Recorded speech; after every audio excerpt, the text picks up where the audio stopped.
shamanic kings as having these big cone-like heads. Okay, and of course a lot of the fossils are found down in that area. Of course, there was that recent Raiders of the Lost Ark movie that was all about this too. They kind of mixed two ideas: crystal skull theory, crystal skulls, and cone heads. Crystal skulls, of course, are another thing that are in museums. What do we have here? We have something, some sort of huge head and presumably ultra-massive brained creature that was all over the world, and apparently some cultures like the Mayan worshiped them in the recent past. This is unbelievable. This is incredible information. Why is it not on all these news stations? I mean, what are the news talking about today? Britney Spears some more? Obama? I mean, this is unbelievable. Okay, who are these creatures? Is this the Elohim? Or some extraterrestrials? Is it another just kind of human that was around? What relation did they have to us? Why were some ancient religions worshiping these people? Were other ancient religions worshiping these people? We have to get to the bottom of this. This information it's the most powerful information. If you want to know who you are, that gives you power. And this is the kind of information that can help you do that. Studying ancient Egypt, it became evident that some of the pharaohs and royalty had oblong skulls. Could this be the remnant of the giants? The Discovery Channel reconstructed the face of Tutankhamun and Nefertiti and completely ignored their skulls. Why was something so obvious ignored? These skulls don't fit into their evolutional theories, so they simply ignored them. Final secrets revealed. The Golden Pharaoh lives The on. Egyptian boy King Tutankhamun was artificially brought to life by the Discovery Channel.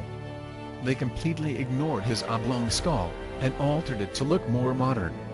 The last photo is an X-ray of his real skull. This video clip is from the Discovery Channel documentary called Resurrecting Nefertiti. Just like the Tutankhamun video clip, the skull was altered to look more like a modern head. There wasn't a single word about the oblong skull. Discovery Channel is a strong supporter of the theory of evolution. They will filter out any artifact which suggests a different theory just by ignoring it. This filtering technique is common with evolutionists. In all fairness, it is also used by many creationists. At the end of this clip, I have inserted photos of the real bust of Nefertiti. She was the wife of Akhenaten, the father of Tutankhamun. All of his children have the same trait and can be traced back through the royal bloodline. The Nephilim have huge oblong skulls and gigantic brains, which accounted for their advanced knowledge. We know from scripture a few of the giants did escape the flood, but with restrained characteristics. As they breed with common women, their children were much smaller, an example being Goliath and his 4 brothers. The following news clip is about a discovery in the Siberian province of Russia.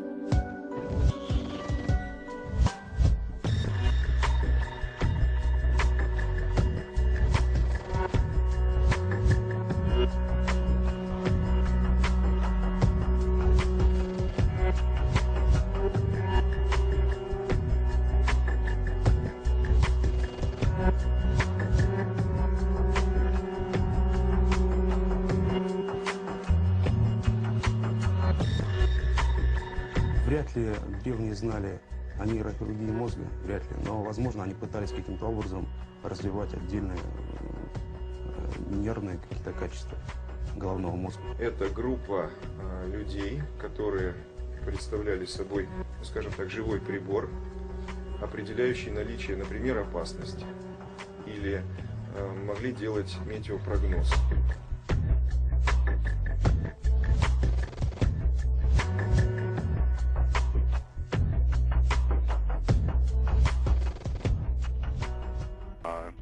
There are other groups of beings in existence other than humans, and on past shows we've discussed how there's really no reason to think that humans are all there is, especially when we've got all these fossils like Cro-Magnon man fossil that we discussed, I think 2 weeks ago it was, and also the conehead skulls. That's one of the most fascinating things we've ever discussed on this show, all over museums in South America and Greece and so forth, and you can't get an anthropologist here in America to even talk about them, amazingly. So you wonder if there's an advanced race, since we have these fossil evidence for groups with larger brains than us. There are a couple different types of big-brained fossil creatures that have been found in the very, very recent past, say the last 30,000 years. Okay, one is called Cro-Magnon. That was very human-like, actually had a significantly larger brain than modern humans. Unbelievable information. That's fall down on the floor, amazing information, okay? That trashes everything the evolutionary theory people have been wanting to talk about, okay? Then there's another creature called Neanderthal, which it's believed was quite sophisticated. We've apparently got some decent fossil evidence to show that they had religion, art, cities, some farming, and so forth. And then there's the most interesting creature of all, called a conehead. Now these creatures are in museums in South America, Greece, and other places. So don't even sit here and tell me that it's not real. You can go to South America and see these skulls for yourself. Okay? What they are is just like the Saturday Night Live cone heads. They're just like that. They've got big cone heads, okay? There were giants in the earth in those days, and when the sons of God came in unto the daughters of men, and they bare children, the same became mighty men, which were of old men of renown. And Incas of South America believed a race of giants existed on earth before the Great Flood. So did many other ancient civilizations. For gods, others left likenesses of them in stone or wrote about them in their histories. The Greeks and Romans told of blood falling from heaven and landing in the lap of the earth goddess Gaia, who gave birth to the Titans, a race of fearsome giants.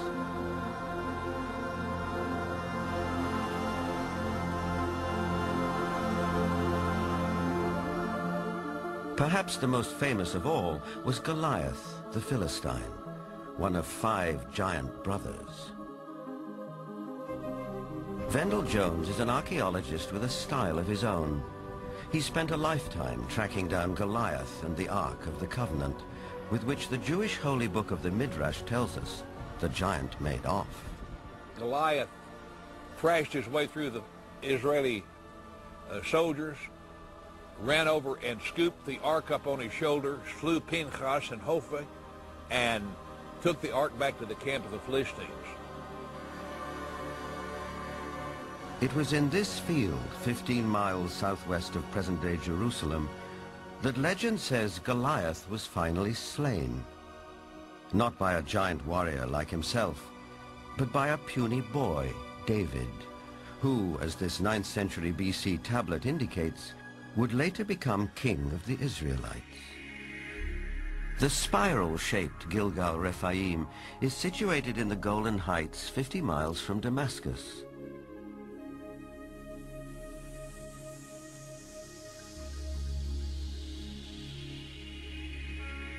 Constructed from an estimated 40,000 tons of loose rocks, it is remarkably reminiscent of Stonehenge. Both have been dated at around 5,000 years old and have similar megalithic stones.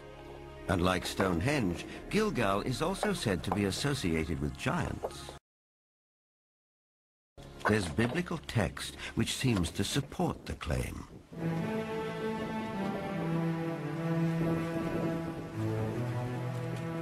Israeli archaeologist Daniel Herman is investigating the newly opened grave. This is a tomb of someone, obviously a very powerful man. Look at the size of the stone slabs used. This must have taken an enormous amount of time and effort to construct.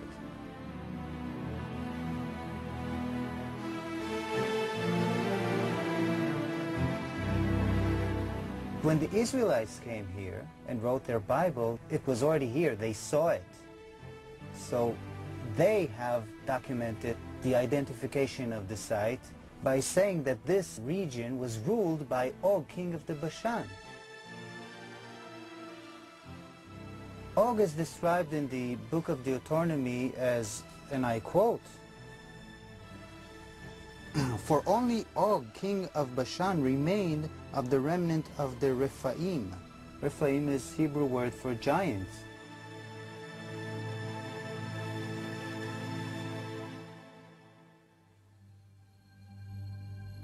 In Lebanon, 44 miles from Beirut, are the imposing ruins of Baalbek. There is mention of this place in the Old Testament's Book of Kings. Baalbek in particular is a very good example. That has the trilithon. Those are the largest stones in the world ever used for construction. They're so large we don't even know their actual weight. Those stones were somehow quarried, moved 5 miles, lifted 25, 30 feet in the air, and placed together so closely that you can't fit a razor blade or a piece of paper in between them. We have no idea how they did it. We don't have a crane in the world that can lift weights anywhere near what those things are.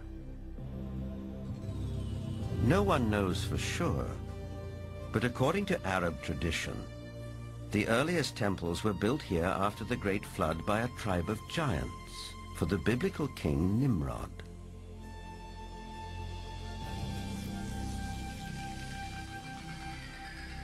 But what exactly do we mean by the word giant? Bloodthirsty monsters like the one-eyed Cyclops of Homer's Odyssey? Or the fee-fi-fo-fum ogres of children's fairy tales? Or could it also include peaceable giants? The Tusi tribe, for instance, are very large. The median height for most of their males is close to about 7 feet. They're extremely tall. There are biblical references to even taller people who lived in ancient times. Rabbi Itzhak Mamostin of the Center of Jewish Studies in Vancouver, Canada. It seems quite clear because of the references in Genesis and later on the Book of Numbers and also in Deuteronomy, which are all fairly consistent with each other, that there were gigantic beings that seem to stem from pre-flood era.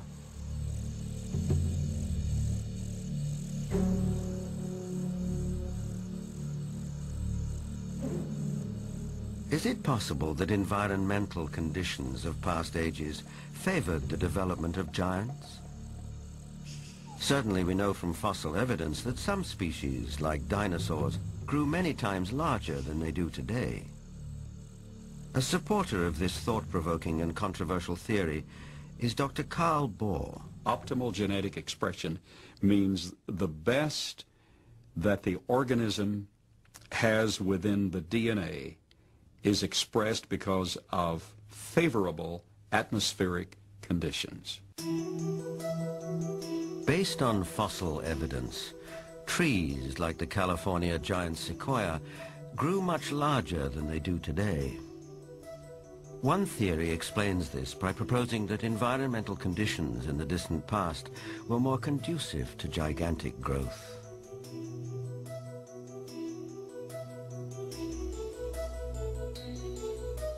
Under these described conditions, plants and animals would live longer, be much larger, and that's precisely what we find in the geologic column, in the fossil record.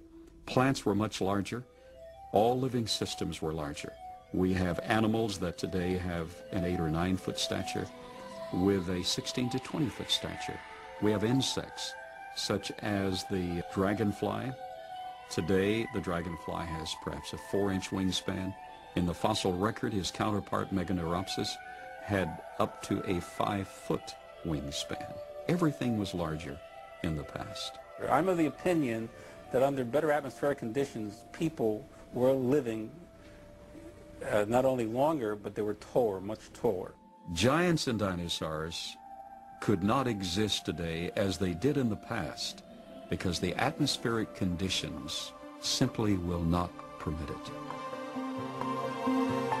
We had a greater ozone layer at the time prior to the flood.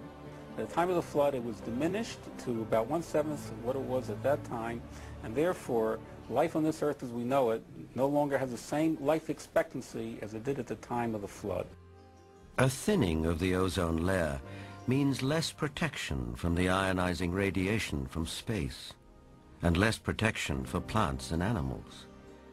Being interested in Earth's original conditions, after 35 years of research on those parameters, I've attempted to reconstruct that context. And in so doing, I've had our engineers build a biosphere that doubles the atmospheric pressure, that increases the electromagnetic energy, that increases the ratio of oxygen, but not to the level of toxicity, that eliminates ultraviolet radiation, etc. And the experiments that we've run have been very gratifying.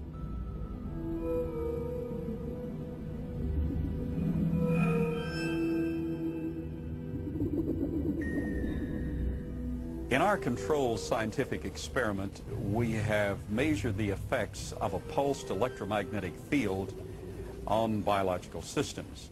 We have these Pacu piranha fish that normally at 3.5 years of age are about this size under optimal conditions. Yet we have them now in excess of 20 inches, weighing just under 5 pounds each. Under these controlled conditions, we have succeeded in producing giantism at an accelerated rate. Taken at face value, the research looks persuasive, though it has not yet been replicated by others. The conclusion in the tradition seems to be fairly clear that gigantic beings were existing at one time, and that as human history developed, or physiological, emotional, spiritual changes took place, those beings who survived seemed to be of a smaller gene pool. But the possibility that there were other strands of humanity, as it were, seems to be almost explicitly stated in the Bible itself. In the book of Numbers, we are told that after wandering in the desert with his people, Moses sent out scouts to find a place where they could settle. The scouts went north to Hebron. All the people we saw there are men of gigantic size. We felt no bigger than grasshoppers, and that is how we looked to them.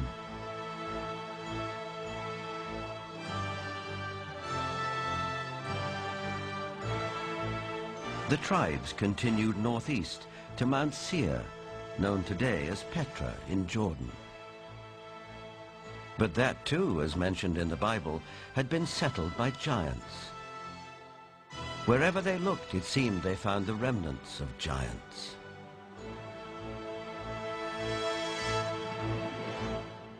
If we look at Scripture, there were giants in the earth in those days. And if we take that literally rather than symbolically, that there were simply men of great powers and extraordinary abilities, then we could say that the first men, the first humans, were giants, or we could theorize that these giants came from somewhere else and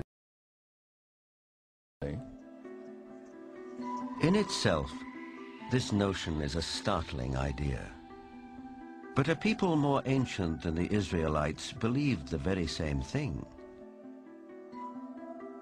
They wrote that the giants were celestial from Earth, but from another planet.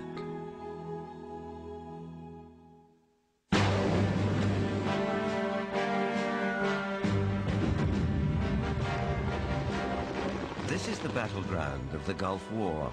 We know it as Iraq. In the distant past, several great civilizations sprang up here. One of them, Babylon, was legendary for its wealth and splendor.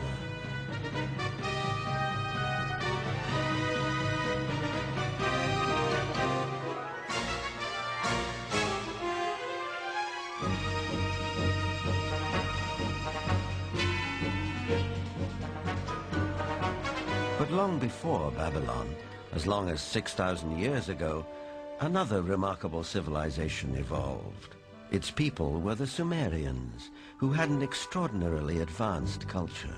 Their list of just almost sounds like a whole list of our old society. They had the first bicameral Congress, they had the first writing, they had the first school systems, and you know, you just go on and on and on.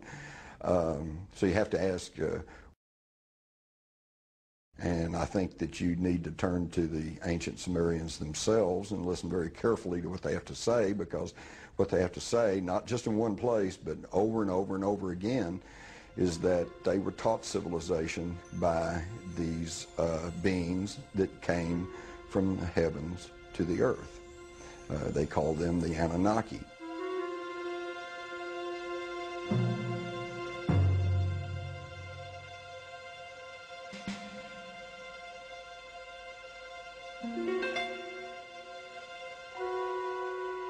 The Sumerians wrote down their history on clay tablets like these, which lay ignored in a Berlin museum for half a century.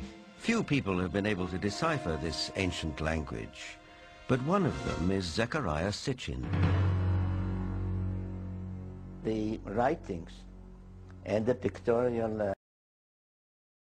behind by the Sumerians, going back 6,000 years, speak and depict people who came from another planet called Nibiru, and many of the depictions show them much bigger, at least by a third, perhaps more than the average human being, so they were giants.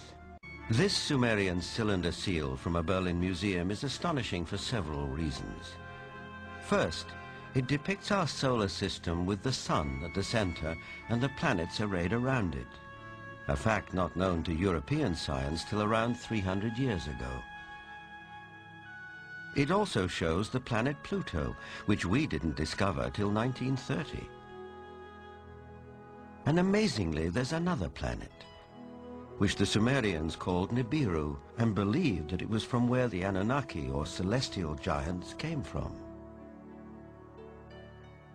If you look at the three figures depicted here, they all look more or less the same size. But if you bear in mind that this figure of the deity, that he is seated, and you add from the knee to the hip to his size, you will realize that he is about 10 feet tall, a giant, one of those who from heaven to earth came. Looking for signs of extraterrestrial life, astronomers have searched deeper and deeper into the universe. But all along, maybe they should have been looking closer to home. For it's in our own solar system that a mysterious object has recently been detected, near where the Sumerians placed their planet Nibiru, home of the Anunnaki. For the believers, this is convincing evidence that the celestial giants are real.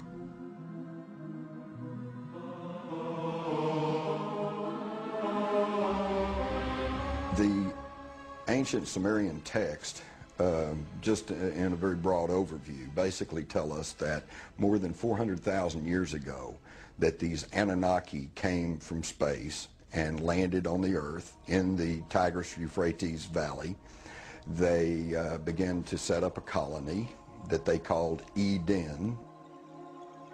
According to Genesis, Eden, or Eden, is where Adam was created from dust and Eve from one of his ribs. Others, however, have a more high-tech version of how human life began. In time, needing manpower, needing workers, jumped the gun on evolution using genetic engineering. They took the sperm of one of the Anunnaki, mixed that with the ovum of a primitive humanoid, probably one of these primitives that we are now finding archaeological remains of in Africa, the famous Lucy. And they produced a hybrid which eventually became Cro-Magnon or modern man.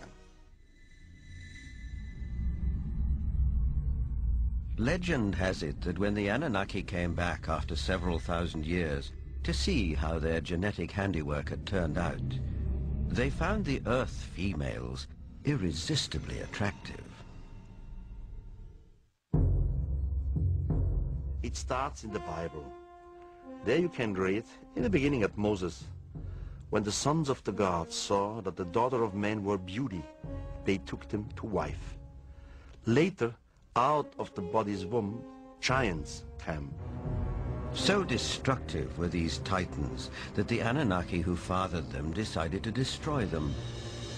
The apocryphal book of Baruch even tells us how many giants were wiped out. The book of Baruch says, "Then the Lord created the great flood, destroyed all life, which then was on earth, including the 490,000 giants."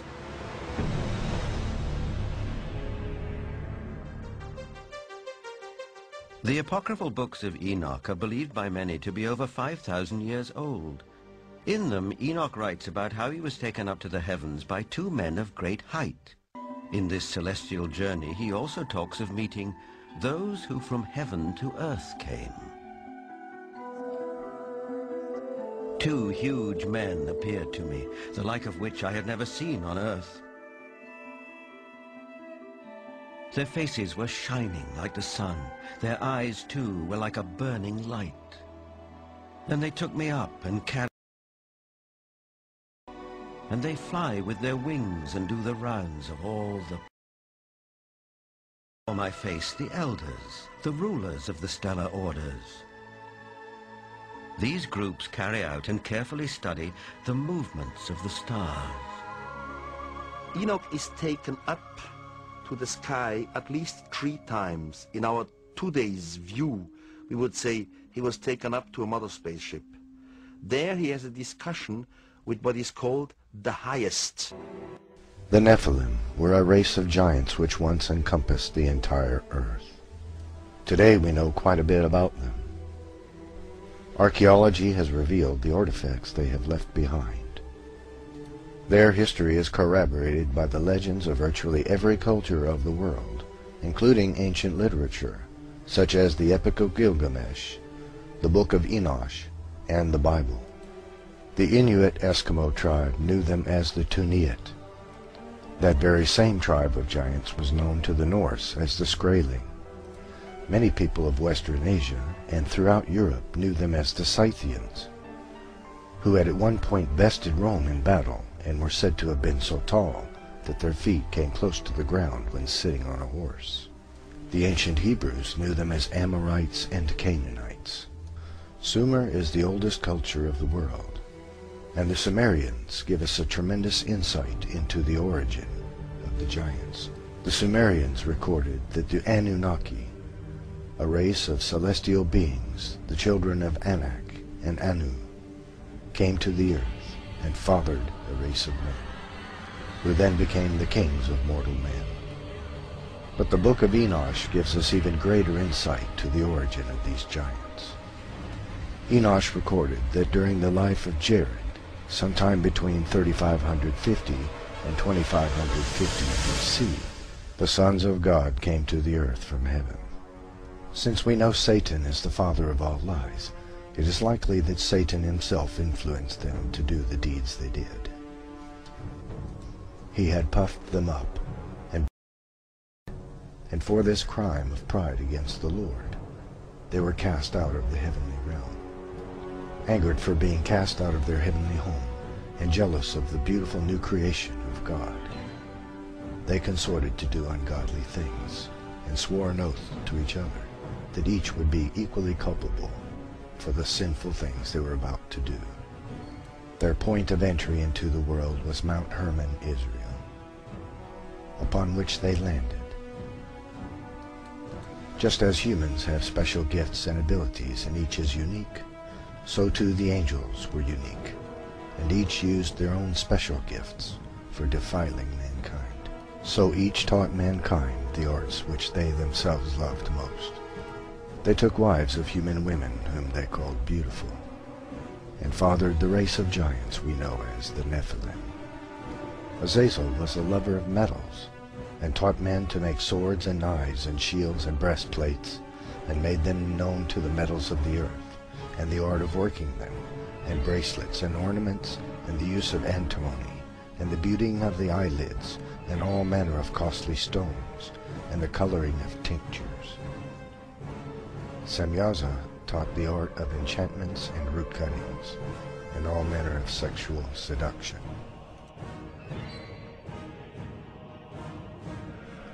Amaras taught the art of sexual lust. Barakijal taught astrology. Kokabel taught the constellations.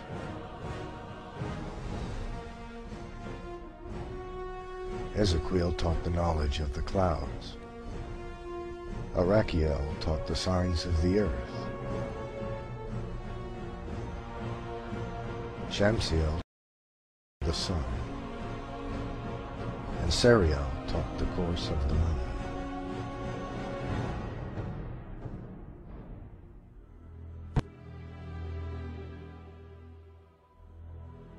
Not only did the angels sin against man, but they sinned against animals as well.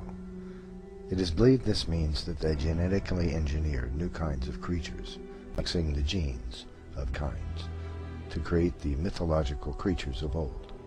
The corruption the angels had wrought upon the earth was so great that God decided to destroy both man and beast. So God commanded Noah, a man who was righteous and whose genes had not been affected by the work of the angels, to build an ark with which he would save the animals and mankind. But this was only half the story. The angels came and did their dirty deeds again, and created a second race of giants that filled the earth. This image depicts a Babylonian king, so large that he holds a lion in his arms like a man might hold a house cat. He also has 6 fingers and toes, which was common to some of the tribes of giants born after the flood, and is the result of a duplicate gene, an error, if you will, in the genetic tinkering of the Nephilim. There are a great many artifacts left behind by the Nephilim, including footprints, which have been found in several places around the world. Skeletons of humans exceeding 16 feet in height have been found in Native American burial mounds and other places around the world. King Og of the Bible had a bed which was iron and 16 feet in length. This is a bed for a man that is 12 to 14 feet tall. The Nephilim vary greatly in size. Many Native American legends tell of men which were 25 to 35 feet tall, and capable of throwing a bison over their shoulder and walking off with it. Most of these artifacts have been swept up by the National Geographic Society, and most notably by the Smithsonian Institute, in an effort to hide the legitimacy of the Bible from the world. The angels cast out of heaven brought a technological explosion to the world. And likewise, their children, the Nephilim, also brought a technological explosion around the world after the Noachian flood. All within a couple of 100 years, great civilizations arose everywhere around the world. The Egyptians, the Chinese, the Sumerians, the Babylonians, the Mesopotamians, the Native American cultures all arose approximately the same time. This explosion of knowledge was due to the Nephilim, who acquired this great knowledge from their forefathers, the angels cast from heaven. And at that time, the Nephilim created monumental statues and buildings all around the world as well, carving stones weighing up to 3,000 tons with mathematical precision. Stones so heavy and large we are incapable of moving them with modern equipment to this very day. Many like to believe that the giant statuary all around the world and all of the cultures of the world is the kingship. This is false, however. They are actual depictions of the true sizes of men. Statues, for example, often depict the angels which were cast from heaven. The same is true in Babylonia, Sumeria, Egypt, and other cultures. This modern example of a Native American totem pole depicts an angel cast from heaven, fathering a Nephilim child. This chart shows us the great size of ancient giants. At the far left we see a normal man of 6 feet height, and at the far right a man of 36 feet in height. It also shows us how common the various giants were in their height. For example, it was most common for a giant to be approximately 15 to 16 feet tall. The next most common was approximately 8.5 feet, and so on to 36 feet. There is becoming a general consensus amongst historians that the most common tribe of giants in the world were the Kurgan. This statue in Russia depicts a Kurgan warrior, approximately 25 feet tall. The Kurgan were the largest tribe of giants in the world. They originated in southern Russia and encompassed the entire world. The Kurgan had been genetically traced around the world with haplogroup X1 and haplogroup X2 genes. During World War II, the Nazis attempted to recreate the Kurgan by genetic engineering. There were giants in the earth in those days and after that, as these Danish axe heads clearly demonstrate, for it would take a man at least 15 to 20 feet tall to swing an axe with a head that weighs between 150 and 200 pounds.